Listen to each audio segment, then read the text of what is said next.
কেইহাৰিমান যুক্তিসংগত কথা। বিশ্বাস কিহৰ ওপৰত? ঈশ্বৰৰ ওপৰত।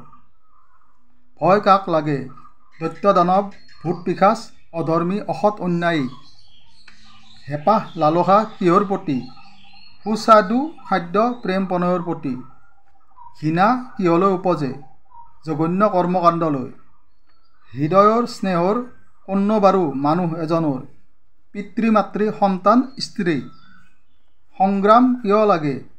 সত্য সততা শান্তি স্থাপনৰ হকে। সৎসংগ কিহৰ বাবে জৰুৰী? সুখ শান্তি প্ৰগতিৰ বাবে। সৃষ্টিয়ে কি দিয়ে? মুক্তি দিয়ে। শান্তি পাবলৈ কি লাগে মানুহৰ জীৱনত?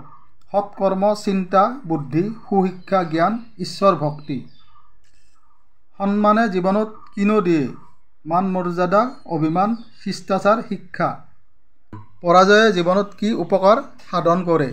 প্ৰাণ মনত প্ৰতিযোগিতাৰ সৃষ্টি কৰে। একতা সমন্বয়ৰ অৰ্থনো কি? সুখ শান্তি প্ৰগতিৰ বান্ধন এনাজৰী। আপোন আপোনত্বৰ পৰিচয়ে মানুহৰ জীৱনত কি সূচায়?